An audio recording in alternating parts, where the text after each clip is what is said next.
അറിയപ്പെടാൻ മുറിച്ചു നൽകുന്ന ദിവ്യ സ്നേഹകാരുണ്യമേ,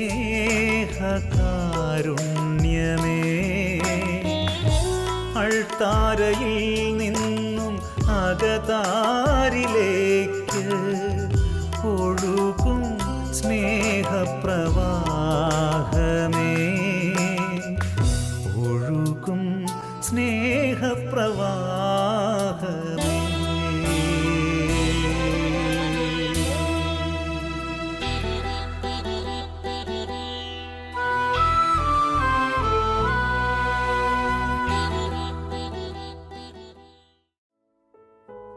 ഒരു പുരോഹിതനെ ബഹുമാനിക്കുന്നവൻ ക്രിസ്തുവിനെ ബഹുമാനിക്കുന്നു. പുരോഹിതനെ നിന്ദിക്കുന്നവൻ ക്രിസ്തുവിനെ നിന്ദിക്കുന്നു. വിശുദ്ധ ജോൺ ക്രിസോസ്റ്റം.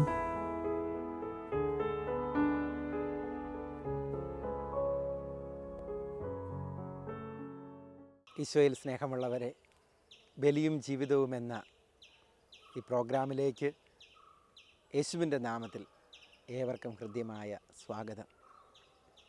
കുർബാനയെക്കുറിച്ച് പഠിക്കുവാൻ കിട്ടുന്ന അവസരങ്ങളൊക്കെ ഉപയോഗപ്പെടുത്തണം എന്നുള്ളതാണ് സഭയുടെ ആഗ്രഹം.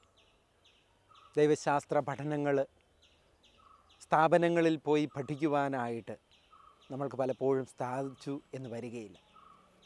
എന്നാൽ ദൈവം ഒരുക്കി തരുന്ന അവസരങ്ങളെ പൂർണ്ണമായിട്ട് വിനിയോഗിക്കുവാൻ നമ്മൾ ശ്രദ്ധിക്കേണ്ടതുണ്ട്. ആത്മാർത്ഥമായ ആഗ്രഹത്തോടുകൂടെ ദൈവാത്മാവ് തരുന്ന പ്രചോദനമനുസരിച്ച് കുർബാനയെക്കുറിച്ച് കൂടുതൽ അറിയാനുള്ള നമ്മുടെ ശ്രമത്തെ ദൈവം അനുഗ്രഹിക്കട്ടെ. ഇന്ന് നമ്മൾ വിചിന്തനം ചെയ്യുവാനായിട്ട് പോകുന്ന വിഷയം കുർബാന ഒരു ബലിയാണ് എന്നുള്ളത്. കുർബാന എങ്ങനെയാണ് ഒരു ബലിയായി തീരുക? കത്തോലിക്കാ സഭയുടെ ആദ്യകാലം മുതലുള്ള പഠനമാണ് വിശുദ്ധ കുർബാന യഥാർത്ഥത്തിൽ ബലിയാണ്. കുർബാനയുടെ യാഗഭാവത്തെക്കുറിച്ച് വ്യക്തമായ അറിവ് നമുക്കുണ്ടായേ പറ്റും. സഭയുടെ ചരിത്രത്തിൽ പലപ്പോഴും അബദ്ധ സിദ്ധാന്തങ്ങൾ ഉയർന്നു വന്നിട്ടുണ്ട്. ഒത്തിരിയേറെ മനുഷ്യരെ വഴിതെറ്റിച്ച, സത്യവിശ്വാസത്തിൽ നിന്ന് വ്യതിചലിപ്പിച്ച ഒരു ചിന്തയാണ് വിശുദ്ധ കുർബാന ബലിയല്ല എന്നുള്ളത്. 16-ാം നൂറ്റാണ്ടിൽ വളരെ പ്രത്യേകമായിട്ട് പെന്തക്കോസ്ത് സഭാ സമൂഹങ്ങളിലെ സഹോദരങ്ങൾ കത്തോലിക്കാ സഭയുടെ കുർബാനയെക്കുറിച്ച് ഉന്നയിച്ചിരുന്ന വളരെ പ്രധാനപ്പെട്ട ഒരു വിമർശനം, കത്തോലിക്കാ സഭ ക്രിസ്തുവിൻ്റെ ബലിയെ ആവർത്തിക്കുന്നു, അതുകൊണ്ട് കുർബാനയെ ഒരു ബലിയായിട്ട് നമ്മൾക്ക് കാണാൻ പറ്റില്ല എന്നാണ് പറയുന്നത്.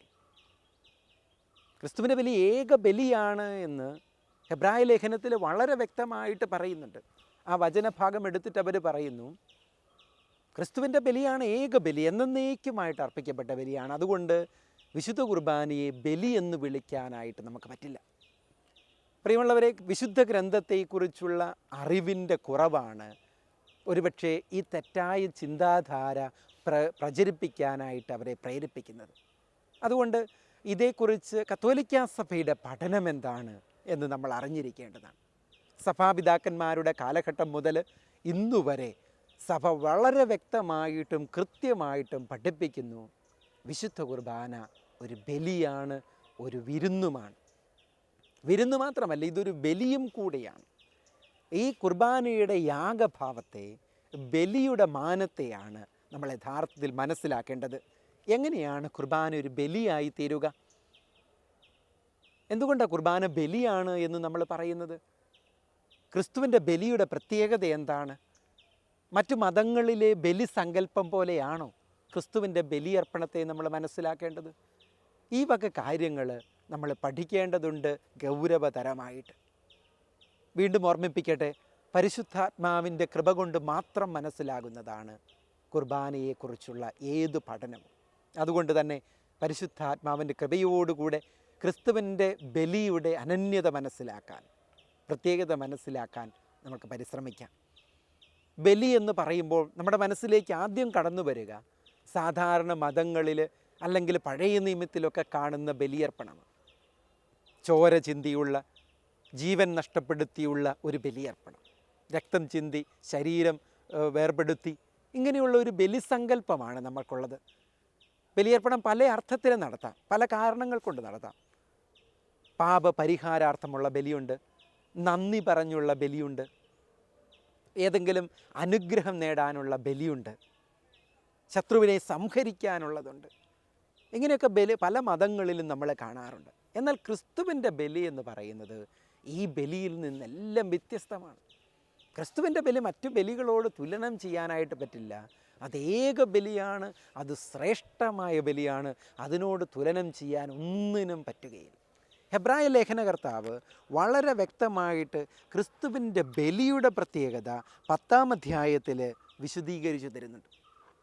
ഹെബ്രായ ലേഖനകർത്താവ് 10-ാം അധ്യായം 5 മുതൽ 10 വരെയുള്ള തിരുവചനങ്ങളിൽ ക്രിസ്തുവിൻ്റെ ബലിയുടെ പ്രത്യേകത പറയുന്നുണ്ട്. ക്രിസ്തുവിൻ്റെ ബലി യഹൂദ ബലികൾ പോലെയല്ല, പഴയ നിയമത്തിലെ ബലി പോലെയല്ല ക്രിസ്തുവിൻ്റെ ബലി എന്ന് പറയുന്നത്. ക്രിസ്തുവിൻ്റെ ബലികൾ എന്നതാണ് ബലികളും കാഴ്ചകളും അവിടുന്ന് ആഗ്രഹിച്ചില്ല, എന്നാൽ അവിടുന്ന് എനിക്കൊരു ശരീരം സജ്ജമാക്കിയിരിക്കുന്നു. ദഹന ബലികളിലും പാപപരിഹാര ബലികളിലും അവിടുന്ന് സംപ്രീതനായില്ല. അപ്പോൾ പുസ്തകത്തിൻ്റെ ആരംഭത്തിൽ എന്നെക്കുറിച്ച് എഴുതിയിരിക്കുന്നത് പോലെ ഞാൻ പറഞ്ഞു, ദൈവമേ, അവിടുത്തെ ഇഷ്ടം നിറവേറ്റുവാൻ ഇതാ ഞാൻ വന്നിരിക്കുന്നു. നിയമപ്രകാരം അർപ്പിക്കപ്പെട്ടിരുന്ന ബലികളും കാഴ്ചകളും ദഹന ബലികളും പാപപരിഹാര ബലികളും അവിടുന്ന് ആഗ്രഹിക്കുകയോ ഇഷ്ടപ്പെടുകയോ ചെയ്തില്ല എന്ന് പറഞ്ഞപ്പോൾ തന്നെ ഇങ്ങനെ കൂട്ടിച്ചേർത്തു, അവിടുത്തെ ഹിതം നിറവേറ്റാൻ ഞാൻ ഇതാ വന്നിരിക്കുന്നു. ക്രിസ്തുവിൻ്റെ ബലിയുടെ പ്രത്യേകത എന്നതാണ്. ക്രിസ്തുവിൻ്റെ ബലി, കുരിശിലെ ബലിയർപ്പണം യഥാർത്ഥത്തിൽ ബലിയായതെങ്ങനെയാണ്? ദൈവത്തിൻ്റെ ഇഷ്ടം പ്രവർത്തിച്ചു എന്നുള്ളതാണ് ക്രിസ്തുവിൻ്റെ ബലിയുടെ പ്രത്യേകത. അനുസരണമുള്ളവനായി, വിധേയത്വമുള്ളവനായി ദൈവത്തിൻ്റെ ഇഷ്ടപ്രകാരം ജീവിച്ചു എന്നുള്ളതാണ് പ്രത്യേകത. അപ്പോൾ ക്രിസ്തുവിൻ്റെ ബലിയുടെ ശ്രേഷ്ഠത എന്ന് പറയുന്നത് അതാണ്. പിതാവിന് കൊടുത്ത പരിപൂർണമായ സമർപ്പണം, പരിപൂർണമായ അനുസരണം, അവിടുത്തെ ഹിതം നിറവേറ്റൽ. അങ്ങനെ നോക്കുമ്പോൾ യേശുവിൻ്റെ ബലി എന്ന് പറയുന്നത് ജീവിതം മുഴുവൻ ഒരു ബലിയാണ്. ക്രിസ്തുവിൻ്റെ ജീവിതം മുഴുവൻ ഒരു ബലിയാണ്. കാരണം പിതാവിൻ്റെ ഹിതത്തിനനുസരിച്ച്, പിതാവിൻ്റെ ഇഷ്ടത്തിനനുസരിച്ചുള്ള ജീവിതമായിരുന്നു ക്രിസ്തുവിൻ്റെ ജീവിതം മുഴുവൻ. പ്രിയമുള്ളവരെ, ഈ അർത്ഥത്തിലാണ് ക്രിസ്തുവിൻ്റെ കുർബാനയെ അല്ലെങ്കിൽ ക്രിസ്തുവിൻ്റെ കുരിശുമരണത്തെ ഒരു ബലിയായിട്ട് നമ്മൾ കത്തോലിക്കാ സഭ കാണുന്നത്. അല്ലാതെ യേശു രക്തം ചിന്തി മരിച്ചു അല്ലെങ്കിൽ രക്തത്തുള്ളികൾ വീണു മുറിവേറ്റപ്പെട്ടു എന്നതല്ല ക്രിസ്തുവിൻ്റെ ബലിയുടെ പ്രത്യേകത. ക്രിസ്തുവിൻ്റെ ബലിയുടെ പ്രത്യേകത അവൻ ദൈവഹിതത്തിന് പൂർണ്ണമായി വിട്ടുകൊടുത്തു എന്നുള്ളതാണ്. അവൻ ദൈവഹിതത്തിന് പൂർണ്ണമായിട്ട് തന്നെ വിട്ടുകൊടുത്തു. യേശുവിൻ്റെ പ്രത്യേകത ദൈവത്തിൻ്റെ ഇഷ്ടം മാത്രമാണ് അവിടുന്ന് നടത്തിയത്. അപ്പോൾ യേശുവിൻ്റെ ജീവിതം ഒരു ബലിയായി തീർന്നു. അപ്പോൾ യേശുവിൻ്റെ കുരിശുമരണത്തെ ദൈവത്തിൻ്റെ ഇഷ്ടത്തെ, ദൈവത്തിൻ്റെ ഹിതത്തെ നിർവഹിക്കലായിട്ട് നമ്മൾ കാണേണ്ടതുണ്ട്. യേശുവിൻ്റെ കുരിശുമരണം എന്ന് പറഞ്ഞാൽ ദൈവത്തിൻ്റെ ഇഷ്ടം പ്രവർത്തിച്ചു എന്ന തരത്തിൽ വേണം മനസ്സിലാക്കാൻ. ദൈവത്തിൻ്റെ ഇഷ്ടം എന്നാണ് മനുഷ്യകുലം മുഴുവൻ രക്ഷ പ്രാപിക്കണം. അതിനുവേണ്ടി യേശു തന്നെ പൂർണ്ണമായിട്ട് ദൈവത്തിൻ്റെ ഹിതത്തിന് സമർപ്പിച്ചു. ഈ അർത്ഥത്തിലാണ് കുർബാന ബലിയായിത്തീരുന്നത്. കുർബാന എന്ന് പറയുന്നത് ഈ ബലിയുടെ ആവർത്തനമല്ല, അതിൻ്റെ അനുസ്മരണമാണ്, ഇതിൻ്റെ ഓർമ്മയാചരണമാണ്. അങ്ങനെയാണെങ്കിൽ ഈ ഓർമ്മയാചരണം, അനുസ്മരണം എന്നതുകൊണ്ട് സഭ എന്താണ് മനസ്സിലാക്കുന്നത് എന്ന് നമ്മൾ അറിഞ്ഞിരിക്കണം.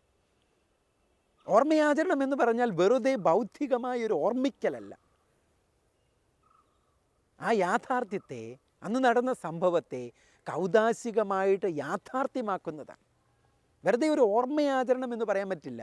ഇതിന് ഉപയോഗിക്കുന്ന ഗ്രീക്ക് വാക്ക് അനംനേസിസ് എന്നുള്ളത്. അന്ന് നടന്ന സംഭവത്തെ അതേ തീവ്രതയോടെ ഇന്ന് യാഥാർത്ഥ്യമാക്കി കൊടുക്കുക.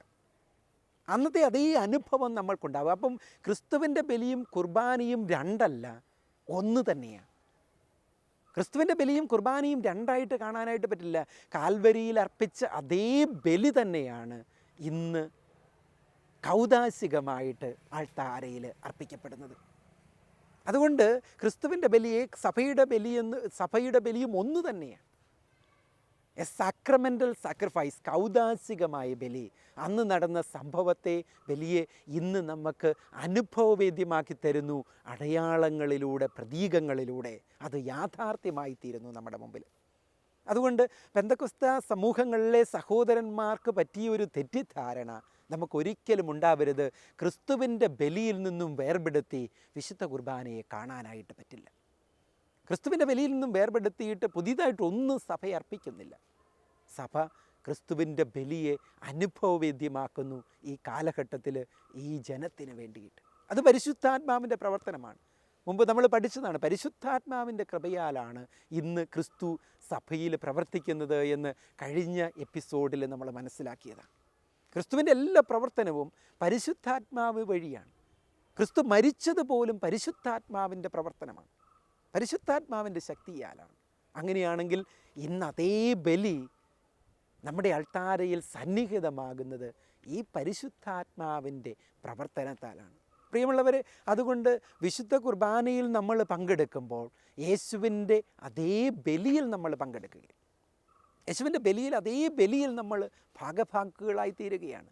ക്രിസ്തു നമുക്ക് വേണ്ടി അർപ്പിച്ച അതേ ബലിയിൽ പങ്കുചേരാൻ നമുക്കും സഭ അവസരം തരുന്നതാണ്.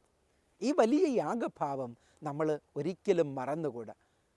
ത്രന്തോസ് സൂനകദോസാണ് പെന്തക്കോസ്ത് സഭാവിഭാഗങ്ങളുടെ ഈ അബദ്ധ സിദ്ധാന്തത്തെ പ്രതിരോധിച്ചുകൊണ്ട് കത്തോലിക്കാ സഭയിൽ വിശ്വാസികളെ പഠിപ്പിച്ചത്. അവിടെ കൗൺസിൽ പറഞ്ഞു, ത്രന്തോസ് സൂനകദോസ് പഠിപ്പിച്ചു, സത്യമായും യാഥാർത്ഥ്യത്തിൽ ക്രിസ്തുവിൻ്റെ ബലി തന്നെയാണ് കുർബാന. ക്രിസ്തുവിൻ്റെ ബലിയോടൊന്നും കൂട്ടിച്ചേർക്കുന്നില്ല, മറിച്ച് അതേ ബലി തന്നെയാണ്. പക്ഷേ വ്യത്യാസം എന്താണ്? ഇവിടെ കൗദാസികമായിട്ട് അവതരിക്കപ്പെടുന്നു. കൗദാസികമായിട്ടാണ് നമ്മൾക്കിത് അനുഭവവേദ്യമാകുന്നത്. അതുകൊണ്ട് ക്രിസ്തുവിൻ്റെ ബലിയിൽ പങ്കുചേരാൻ നമുക്ക് കിട്ടിയ വലിയൊരു അവസരമാണ് കുർബാനയുടെ അവസരം എന്നുള്ള വസ്തുത നമ്മൾക്ക് മറക്കാതിരിക്കാം. ക്രിസ്തുവിൻ്റെ ബലിയിൽ പങ്കെടുക്കാൻ കിട്ടിയ വലിയൊരു അവസരമാണ്. ആ ബലിയിൽ ആ തീഷ്ണതയോടുകൂടെ, ആ തീവ്രതയോടുകൂടെ പങ്കെടുക്കാനായിട്ട് നമുക്ക് പറ്റണം. ജോൺ പോൾ രണ്ടാമൻ മാർപ്പാപ്പ സഭയും വിശുദ്ധ കുർബാനയും എന്നുള്ള ചാക്രിക ലേഖനത്തിൻ്റെ 3-ാമത്തെ ഖണ്ഡികയിൽ പറഞ്ഞു, ഓരോ കുർബാനയിലും ആത്മീയമായിട്ട് ഈ പെസഹ രഹസ്യങ്ങളിലേക്ക് നമ്മൾ സമ്മോഹിക്കപ്പെടുകയാണ്. അപ്പോൾ നമ്മൾ ആ സംഭവം ജീവിക്കുകയാണ്. കുർബാനയിൽ ആ സംഭവം ജീവിക്കുകയാണ്. വിശുദ്ധ പാദ്രേ പിയോ പറഞ്ഞ ഒരു കാര്യമുണ്ട്, കുർബാനയിൽ ഞാൻ അവൻ്റെ കുരിശുമരണത്തെ അനുഭവിക്കുകയാണ്. പ്രിയമുള്ളവരെ, ഇതിൽ നിന്നെല്ലാം വ്യക്തമാകുന്ന ഒരു കാര്യമുണ്ട്, കുരിശിൽ നിന്നും വ്യത്യസ്തമായ ഒന്നല്ല അൾത്താരയിൽ അർപ്പിക്കപ്പെടുന്നത്. കുരിശിൽ നിന്നും വ്യത്യസ്തമായ ഒന്നല്ല അൾത്താരയിൽ അർപ്പിക്കപ്പെടുന്നത്. അതുകൊണ്ടാണ് വിശുദ്ധ പാദ്രേ പിയോ പറഞ്ഞത്, അവൻ്റെ കുരിശുമരണം മുഴുവൻ ഞാൻ ബലിയിൽ അനുഭവിക്കുകയാണ്. ഈ അനുഭവമാണ് ഓരോ കുർബാനയിലും നമ്മൾക്ക് കിട്ടേണ്ടത്. ആ അനുഭവം കിട്ടാൻ വേണ്ടിയിട്ടാണ് കുർബാനയിൽ അടയാളങ്ങളിലൂടെയും പ്രതീകങ്ങളിലൂടെയും ഈ കുർബാന അർപ്പിക്കപ്പെടുക. വിശുദ്ധ കുർബാനയിൽ കാഴ്ച സമർപ്പണത്തിൻ്റെ സമയത്ത് സീറോ മലബാർ സഭയിൽ അല്ലെങ്കിൽ പൗരസ്ത്യ റീത്തുകളിൽ കുർബാന അർപ്പിക്കുമ്പം പുരോഹിതൻ കുരിശാകൃതിയിൽ അപ്പവും വീഞ്ഞും എടുത്തുയർത്തും. കുരിശാകൃതിയിൽ പിടിക്കും, ഉയർത്തിപ്പിടിക്കും. വിശ്വാസികളെ ക്ഷണിക്കുന്നത് ക്രിസ്തുവിൻ്റെ കുരിശിനെ ഓർമ്മിക്കാൻ, കുരിശ് മരണത്തെ യാഥാർത്ഥ്യമാക്കുന്ന ഒരു സംഭവം, ഒരു അനുഭവം. പ്രിയമുള്ളവരെ, യഥാർത്ഥത്തിൽ കുർബാനയെക്കുറിച്ചുള്ള അറിവ് കിട്ടിയതിന് ശേഷം ഈ രംഗത്തിൽ അല്ലെങ്കിൽ ഈ കുർബാനയിൽ പങ്കെടുക്കുമ്പോൾ, ആ അടയാളം കാണുമ്പോൾ യഥാർത്ഥത്തിൽ യേശുവിൻ്റെ കുരിശ് മരണം നമുക്ക് അനുഭവിക്കാൻ സഭ അവസരം തരികയാണ്. അതേ കുരിശ് മരണം, പക്ഷേ മറന്നു പോവരുത്, കൗദാശികമായിട്ട് അതേ കുരിശ്, ആ കുരിശിനെ നമ്മൾ കാണുകയാണ്. ഈ അപ്പവും വീഞ്ഞും കുരിശാകൃതിയിൽ ഉയർത്തിപ്പിടിച്ചുകൊണ്ട് സ്വർഗത്തിലേക്ക് നോക്കിയിട്ട് പുരോഹിതൻ പ്രാർത്ഥിക്കുന്ന പ്രാർത്ഥന, നമ്മുടെ രക്ഷയ്ക്ക് വേണ്ടി തന്നെ ബലിയർപ്പിക്കുകയും തൻ്റെ പീഡാനുഭവത്തിൻ്റെയും മരണത്തിൻ്റെയും ഓർമ്മയാചരിക്കുവാൻ കൽപ്പിക്കുകയും ചെയ്ത മിശിഹ ദൈവജനത്തോട് പറയുക, അവൻ്റെ പീഡാനുഭവത്തെ, മരണത്തെ, കുരിശു മരണത്തെ ഇതാ നിങ്ങളുടെ കൺമുമ്പിൽ കാണുക, അനുഭവിക്കുക. അതുകൊണ്ട് കുർബാന എന്ന് പറയുന്നത് വിശുദ്ധ കുരിശിലെ ബലിയിൽ നിന്നും വ്യത്യസ്തമായതൊന്നുമല്ല. അതേ ബലി തന്നെ അർപ്പിക്കപ്പെടുന്നു. അതേ ബലി തന്നെ അർപ്പിക്കപ്പെടുന്നു. അത് നമ്മളുടെ ബുദ്ധി കൊണ്ട് മനസ്സിലാക്കാൻ പറ്റിയില്ലെങ്കിൽ സഭയുടെ വിശ്വാസത്തോട് ചേർന്ന് നിന്നുകൊണ്ട് അംഗീകരിക്കുക. സഭയെ പൂർണ്ണമായിട്ട് വിശ്വസിക്കുക. സഭ പറയുന്നത്, പഠിപ്പിക്കുന്നത്, 2000 വർഷമായിട്ട് പഠിപ്പിക്കുന്നത് സത്യമാണ് എന്നുള്ള വിശ്വാസത്തിൽ, സത്യമാണ് എന്നുള്ള ഉറപ്പിൽ ഈ ബലിയിൽ നമ്മുടെ ബലിയെ ക്രിസ്തുവിൻ്റെ ബലിയോട് ചേർത്ത് നമുക്ക് അനുഭവിക്കാം. യേശുവിൻ്റെ വാക്കുകൾ ശ്രദ്ധിച്ചാൽ കുർബാനയുടെ ഈ യാഗഭാവം നമുക്ക് മനസ്സിലാകും. അപ്പവും മീഞ്ഞും എടുത്തിട്ട് യേശു പറയുന്നത്, ഇത് നിങ്ങൾക്ക് വേണ്ടിയിട്ടുള്ള എൻ്റെ ശരീരമാണ്. വിശുദ്ധ പൗലോസ് കൊരിന്തോസുകാർക്ക് എഴുതിയ 1-ാം ലേഖനത്തിൽ 11-ാം അധ്യായത്തിൽ 23 മുതൽ 25 വരെയുള്ള തിരുവചനങ്ങളിൽ യേശുവിൻ്റെ വാക്കുകൾ പറയുന്നത് ഇപ്രകാരമാണ്, ഇത് നിങ്ങൾക്ക് വേണ്ടിയിട്ടുള്ള എൻ്റെ ശരീരമാണ്. മത്തായിയുടെ സുവിശേഷം 26-ാം അധ്യായത്തിൽ നമ്മൾ ഇത് തന്നെയാണ് കാണുക. പാപമോചനത്തിനായി അനേകർക്ക് വേണ്ടി ചിന്തപ്പെടുന്ന രക്തമാണ്. അപ്പോൾ ഈ വാക്കുകളൊന്ന് ശ്രദ്ധിച്ച് നോക്കി. നിങ്ങൾക്ക് വേണ്ടി നൽകപ്പെടുന്ന ശരീരം, നിങ്ങൾക്ക് വേണ്ടി ചിന്തപ്പെടുന്ന രക്തം. ആ വാക്കുകളിൽ തന്നെ ബലിയുടെ ഭാവമുണ്ട്. അതുകൊണ്ട് കത്തോലിക്കാ സഭയുടെ മതബോധന ഗ്രന്ഥം നമ്മളെ പഠിപ്പിക്കുന്ന വസ്തുതയും അതുതന്നെയാണ്. കത്തോലിക്കാ സഭയുടെ മതബോധന ഗ്രന്ഥം നമ്മളെ പഠിപ്പിക്കുന്നത് കുർബാനയിലെ ഈ യാഗഭാവം മനസ്സിലാക്കാൻ യേശുവിൻ്റെ വാക്കുകളിൽ ശ്രദ്ധിച്ചാൽ മതി എന്നാണ് പറയും. യേശുവിൻ്റെ വാക്കുകൾ ശ്രദ്ധിച്ചാൽ മതി. ഇത് നിങ്ങൾക്ക് വേണ്ടിയിട്ടുള്ള എൻ്റെ ശരീരമാണ്, ഇത് അനേകരുടെ പാപമോചനത്തിനായി ചിന്തപ്പെടുന്ന രക്തമാണ്. അനേകരുടെ ആ വാക്കുകളിൽ തന്നെ യാഗഭാവം ഉൾക്കൊള്ളുന്നുണ്ട്. അതുകൊണ്ട് വിശുദ്ധ കുർബാനയെ ഒരിക്കലും സഭ ക്രിസ്തുവിൻ്റെ ബലിയിൽ നിന്നും വ്യത്യസ്തമായ ഒന്നായിട്ട് കണ്ടിട്ടില്ല. ക്രിസ്തുവിൻ്റെ അതേ ബലി തന്നെയാണ്, കാൽവരിയിൽ അർപ്പിച്ച അതേ ബലി തന്നെയാണ് ഓരോ അൾത്താരയിലും അർപ്പിക്കപ്പെടുക. അത് സന്നിഹിതമാവലാണ്, വെറും ഓർമ്മിക്കലല്ല. അതേ സംഭവത്തെ ഇവിടെ സന്നിഹിതമാക്കുന്നു. ഇസ്രായേൽ ജനം പെസഹ ആചരിച്ചതുപോലെ ഓരോ വർഷവും നിങ്ങൾ ഇത് ആചരിക്കണമെന്ന് മോശെ കൽപ്പിച്ചു. എന്തിനു വേണ്ടിയിട്ടാണ്? ഓരോ വർഷവും പുതിയ പെസഹ അല്ല. ഓർമ്മയാചരണം എന്ന് പറഞ്ഞാൽ പുതിയതൊന്നും ചെയ്യലല്ല, മറിച്ച് അന്ന് ഇസ്രായേൽ ജനം ഈജിപ്ത് വിട്ട് ഇറങ്ങിപ്പോന്നപ്പോൾ ആഘോഷിച്ച പെസഹ, അതേ അനുഭവം ഇന്ന് കിട്ടുകയാണ്. ആ സംഭവത്തെ വീണ്ടും ജീവിക്കുന്നതാണ്. ആ സംഭവം യാഥാർത്ഥ്യമായി തീരുകയാണ് അടയാളങ്ങളിലൂടെയും പ്രതീകങ്ങളിലൂടെയും. അതുകൊണ്ട് യഹൂദ പശ്ചാത്തലത്തിൽ ഓർമ്മയാചരണം എന്താണെന്ന് അറിഞ്ഞാൽ മാത്രമേ കുർബാനയിലെ ഓർമ്മയാചരണത്തെ നമ്മൾ മനസ്സിലാക്കുകയുള്ളൂ. അത് വെറും ഓർമ്മിക്കലോ പുതിയതായിട്ടൊന്ന് ചെയ്യലോ അല്ല, മറിച്ച് അതേ ബലി സന്നിഹിതമാക്കുകയാണ്. സഭയുടെ പഠനങ്ങളോട് നമുക്ക് വിശ്വസ്തത പുലർത്താം. സഭാപിതാക്കന്മാരുടെ പഠനങ്ങളെ ഹൃദയത്തിൽ നമുക്ക് സ്വീകരിക്കാം. ക്രിസ്തുവിൻ്റെ ബലി തന്നെയാണ് ഓരോ കുർബാനയിലും സന്നിഹിതമാകുന്നത് എന്ന സഭാപഠനത്തെ ഹൃദയത്തിൽ സ്വീകരിച്ചുകൊണ്ട് ഇനി മുതലുള്ള കുർബാനയിൽ പങ്കെടുക്കാനായിട്ട് നമുക്ക് ശ്രമിക്കാം. കുരിശുമരണത്തെ അനുഭവിക്കാനുള്ള അവസരം, ഓരോ ബലിയിലും ക്രിസ്തുവിൻ്റെ അതേ കുരിശുമരണത്തെ അനുഭവിക്കാൻ അതേ ബലി തന്നെ സന്നിഹിതമാകുന്ന വലിയ ഭയഭക്തി ജനകമായ സമയം. അതുകൊണ്ടാണ് കുർബാന പാപമോചനം തരുന്നു എന്ന് പറയുന്നത്. അതുകൊണ്ടാണ് ക്രിസ്തുവിൻ്റെ ബലിയായതുകൊണ്ടാണ് കുർബാനയിൽ നമുക്ക് പാപമോചനം കിട്ടുക. നമ്മുടെ ബലിയായതുകൊണ്ടല്ല. ക്രിസ്തുവിൻ്റെ ബലിക്ക് പാപമോചനം നൽകാനുള്ള കഴിവുണ്ട്. അതുകൊണ്ട് ഓരോ കുർബാനയും പാപമോചനം നമ്മൾക്ക് തരുന്നതാണ്. കുർബാനയും പാപമോചനവും തമ്മിലുള്ള ബന്ധത്തെക്കുറിച്ച് നമ്മൾ വേറൊരു അവസരത്തിൽ പഠിക്കുന്നതാണ്. അതുകൊണ്ട് ക്രിസ്തുവിൻ്റെ ബലിയാണ് എന്നുള്ളതിൻ്റെ വെളിച്ചത്തിലാണ് സഭ പറയുന്നത് കുർബാന പാപമോചനം തരുന്നു. കാരണം ക്രിസ്തുവിൻ്റെ ബലിക്ക് പാപം മോചിക്കുവാനുള്ള കഴിവുള്ളൂ. ദൈവത്തിന് പ്രീതികരമായ ബലി ക്രിസ്തുവിൻ്റെ ബലിയായിരുന്നു. അതുകൊണ്ട് ഓരോ കുർബാനയും നമുക്ക് തരുന്ന വലിയ അവസരം ഈ പാപമോചനം സ്വീകരിക്കാൻ ക്രിസ്തുവിൻ്റെ ബലിയിൽ പങ്കുചേരാനുള്ള അവസരമാണ്. അവയെ മനസ്സിലാക്കണമെങ്കിൽ, അവയെ അനുഭവിക്കണമെങ്കിൽ കുർബാന യഥാർത്ഥത്തിൽ ക്രിസ്തുവിൻ്റെ ബലിയാണ് എന്ന് നമ്മൾ അറിഞ്ഞിരിക്കണം. അതും പ്രിയമുള്ളവരെ ഓർമ്മിക്കണേ, കൗദാശികമായ ബലിയർപ്പണം. ഇന്ന് നമ്മൾക്ക് കൗദാശികമായിട്ടാണ് അത് അനുഭവിക്കാനായിട്ട് പറ്റുക. അതേ ബലിയെ അനുഭവിക്കാനുള്ള അവസരം നമുക്ക് ലഭിക്കുകയാണ്. ഓരോ കുർബാനയിലും ക്രിസ്തുവിൻ്റെ ബലിയെ നമുക്ക് കാണാനായിട്ട് സമർപ്പിക്കാം. അതുകൊണ്ട് സഭ പറയുന്ന ഇപ്രകാരമാണ്, ക്രിസ്തുവിനെ പോലെ നമ്മളും ബലിയർപ്പിക്കണം. എങ്ങനെയാണ് ക്രിസ്തുവിൻ്റെ ബലി ബലിയായി തീർന്നത്? പരമപിതാവിന് പൂർണ്ണമായിട്ടും സമർപ്പിച്ചതുപോലെ അനുസരണമുള്ളവനായി അനുസരണമുള്ളവനായി ദൈവത്തിൻ്റെ ഹിതമെന്ത് എന്നറിഞ്ഞ് പ്രവർത്തിച്ചതപ്പം ക്രിസ്തുവിൻ്റെ ജീവിതവും മരണവും ബലിയായി തീർന്നു. അങ്ങനെയെങ്കിൽ ക്രിസ്തുവിനോട് ചേർന്ന് നമ്മൾക്കും നമ്മളെ തന്നെ പൂർണ്ണമായിട്ട് ദൈവത്തിന് സമർപ്പിക്കാം. അപ്പോൾ ദൈവത്തിൻ്റെ ഇഷ്ടം നമ്മൾ പ്രവർത്തിക്കുമ്പോൾ നമ്മുടെ ജീവിതവും ക്രിസ്തുവിൻ്റെ ജീവിതം പോലെ ബലിയായിത്തീരും. ഓരോ കുർബാന അർപ്പണവും നമ്മളെ ക്ഷണിക്കുന്നത് ഈ വസ്തുതയിലേക്കാണ്. കുരിശിലെ ബലിയെ ഇനിയുള്ള കുർബാനകളിൽ അനുഭവിക്കാനും അവയോട് ചേർത്ത് നമ്മളെ സമർപ്പിക്കുവാനും തിരുസഭയെ നമ്മളെ ക്ഷണിക്കുന്നു. ഈ അറിവിൻ്റെ വെളിച്ചത്തിൽ കുർബാന കൂടുതൽ അനുഭവവേദ്യമായിട്ട് അർപ്പിക്കാൻ ദൈവം നമ്മെ അനുഗ്രഹിക്കട്ടെ.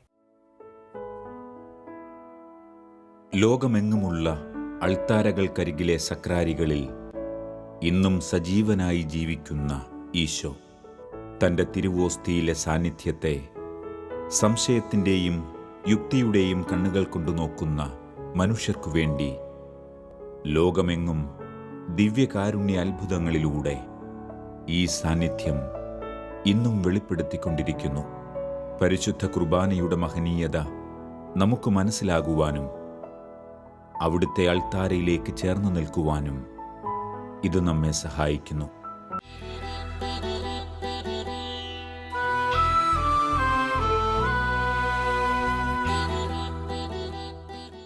ബോൾസേനയിലും ഒർവിയത്തോയിലും 1263 നടന്ന ദിവ്യകാരുണ്യ അത്ഭുതം.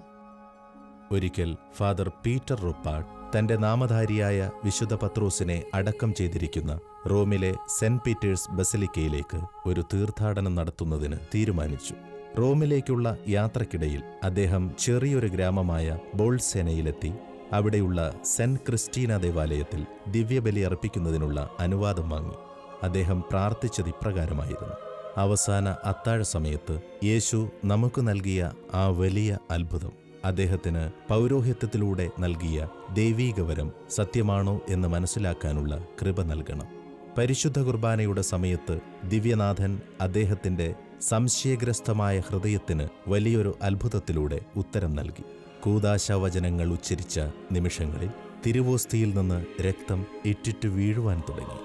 അദ്ദേഹത്തിന് തന്റെ കണ്ണുകളെ വിശ്വസിക്കാൻ കഴിഞ്ഞില്ല. അദ്ദേഹം രക്തമോറുന്ന തിരുവോസ്തി അൾത്താരയിൽ വിരിച്ചിരുന്ന തുണിയിൽ പൊതിഞ്ഞു. രക്തം ധാരാളമായി പ്രവഹിച്ചുകൊണ്ടിരുന്നതിനാൽ അത് അൾത്താരയിൽ നിന്ന് പടികളിലേക്കും അവിടെ നിന്ന് തറയിലേക്കും ഒഴുകി. ഈ കല്ലുകൾ പിന്നീട് ഇളക്കിയെടുത്ത് പ്രത്യേക രീതിയിൽ സൂക്ഷിക്കുകയുണ്ടായി. അത് ഇന്നും അങ്ങനെ തന്നെ സൂക്ഷിക്കപ്പെടുന്നു. ഈ കാണുന്ന ചിത്രത്തിൽ അദ്ദേഹം വിതുമ്പി കരയുന്നതായാണ് ചിത്രീകരിച്ചിരിക്കുന്നത്. അത് സന്തോഷത്തിൻ്റെയും സങ്കടത്തിൻ്റെയും കണ്ണുനീരായിരുന്നിരിക്കണം. തന്റെ പ്രാർത്ഥന കേട്ട് അത്ഭുതം പ്രവർത്തിച്ച ദൈവത്തിന്റെ സ്നേഹത്തെ ഓർത്തും അവിശ്വസിച്ചുപോയ നിർഭാഗ്യ നിമിഷങ്ങളെ ഓർത്തും. ഓർവിയേത്തോ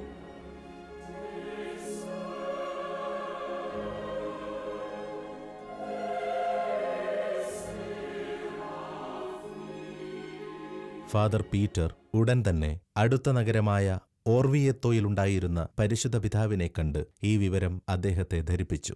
പരിശുദ്ധ പിതാവ് ഒരു ബിഷപ്പിനെ ബോൾസേനയിലേക്ക് അയച്ച് ഫാദർ പീറ്റർ തിരുവോസ്തി പൊതിയുവാൻ ഉപയോഗിച്ചിരുന്ന തിരുവസ്ത്രം തന്റെ അടുക്കലെത്തിക്കുവാൻ ആവശ്യപ്പെട്ടു. തിരുവസ്ത്രത്തിലെ രക്തത്തുള്ളികൾ കണ്ട പരിശുദ്ധ പിതാവ് ആ നിമിഷം തന്നെ മുട്ടിന്മേൽ നിന്ന് ആ വലിയ അത്ഭുതത്തെ അംഗീകരിച്ചു. അദ്ദേഹം അപ്പോൾ തന്നെ ദേവാലയത്തിലെ മട്ടുപ്പാവിലെത്തി അവിടെ കൂടിയിരുന്ന ജനങ്ങളോട് ദിവ്യകാരുണ്യനാഥൻ നമുക്കുവേണ്ടി പ്രവർത്തിച്ച അത്ഭുതത്തെക്കുറിച്ച് ജനങ്ങളോട് പ്രഘോഷിക്കുകയുണ്ടായി. പരിശുദ്ധ പിതാവിന്റെ മനസ്സിലൂടെ അപ്പോൾ കടന്നുപോയ ചിന്ത, ഒരുപക്ഷെ വാഴ്ത്തപ്പെട്ട ജൂലിയാന പരിശുദ്ധ കുർബാനയുടെ ഒരു തിരുനാൾ തിരുസഭയ്ക്ക് അനുവദിക്കണമെന്ന ആഗ്രഹം പ്രകടിപ്പിച്ചതിനെക്കുറിച്ചായിരുന്നിരിക്കണം. അടുത്ത വർഷം തന്നെ പരിശുദ്ധ സിംഹാസനത്തിൽ നിന്ന് പരിശുദ്ധ കുർബാനയുടെ തിരുനാൾ കോർപ്പുസ് ക്രിസ്റ്റി അഥവാ ഈശോയുടെ ശരീരം എന്ന പേരിൽ ആഘോഷിക്കുന്നതിനുള്ള ദിവസം നിശ്ചയിച്ചുകൊണ്ട് അദ്ദേഹം ഔദ്യോഗിക പ്രഖ്യാപനം വിളംബരം ചെയ്യുകയുണ്ടായി. സംഭവങ്ങൾ അവിടം കൊണ്ട് അവസാനിക്കുന്നില്ല. ഈ ചിത്രത്തിൽ കാണുന്ന കറുത്ത വസ്ത്രം ധരിച്ച വ്യക്തി വിശുദ്ധ തോമസ് അക്യുനാസ് ആണ്. പരിശുദ്ധ കുർബാനയോട് അഗാധമായ ഭക്തിയുണ്ടായിരുന്ന സഭയിലെ പണ്ഡിതനായ ഒരു വിശുദ്ധനായിരുന്നു വിശുദ്ധ തോമസ് അക്യുനാസ്. പരിശുദ്ധ പിതാവ് തോമസ് അക്യുനാസിനോട് ഈ ഓർമ്മ തിരുനാളിനുള്ള ഒരു ആരാധനാക്രമം തയ്യാറാക്കുവാൻ ആവശ്യപ്പെട്ടു. അദ്ദേഹം പരിശുദ്ധ കുർബാനയോടുള്ള ഭക്തിസൂചകമായി വളരെ മനോഹരമായ വരികൾ അതിനുവേണ്ടി സൃഷ്ടിക്കുകയുണ്ടായി. ഓൾവിയത്തോയിൽ വളരെ മനോഹരമായ ഒരു കത്തീഡ്രൽ നിർമ്മിക്കപ്പെട്ടു. ബോൾസേനയിലെ അത്ഭുതത്തെ അനുസ്മരിച്ചുകൊണ്ട് ഒരു പ്രത്യേക ചാപ്പലും നിർമ്മിച്ചു. ഈ ദേവാലയത്തിൽ തിരുരക്തം പുരണ്ട തിരുവസ്ത്രം ഇന്നും ഭദ്രമായി സൂക്ഷിക്കപ്പെടുന്നുണ്ട്. ആഘോഷപൂർവമായ അവസരങ്ങളിൽ വിശ്വാസികൾക്ക് അത് ദർശിക്കുവാനുള്ള സൗകര്യങ്ങൾ ഇന്നും ഒരുക്കപ്പെടുന്നുണ്ട്.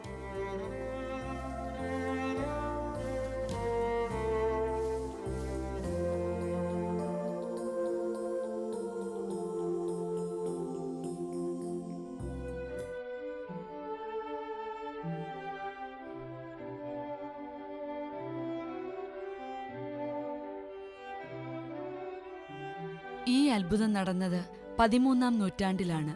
ഈ നൂറ്റാണ്ടിൽ തന്നെയാണ് അസീസിയിലെ വിശുദ്ധ ഫ്രാൻസിസിന് നമ്മുടെ നാഥൻ പ്രത്യക്ഷപ്പെട്ട് തകർന്നു കിടക്കുന്ന തന്റെ ദേവാലയം പണിയണമെന്ന് അദ്ദേഹത്തോട് ആവശ്യപ്പെടുന്നത്. അതുപോലെ തന്നെ ഈ അത്ഭുതം പരിശുദ്ധ കുർബാനയുടെ ഒരു തിരുനാൾ സഭയിൽ സ്ഥാപിക്കപ്പെടുന്നതിനും കാരണമായി. വിശുദ്ധ തോമസ് അക്യൂനാസിനെയും അതിൽ അവിടുന്ന് ഉൾപ്പെടുത്തി. ഇന്ന് നമ്മുടെ ഇടയിൽ നടക്കുന്നതെന്താണ്? അവിടെ യേശുവിന്റെ പരിശുദ്ധ കുർബാനയിലുള്ള സജീവ സാന്നിധ്യത്തെ സംശയിക്കുന്ന അനേകരില്ലേ? ആരെയാണ് ഇതിനെതിരെ ശബ്ദമുയർത്താൻ അവിടുന്ന് അയക്കുക?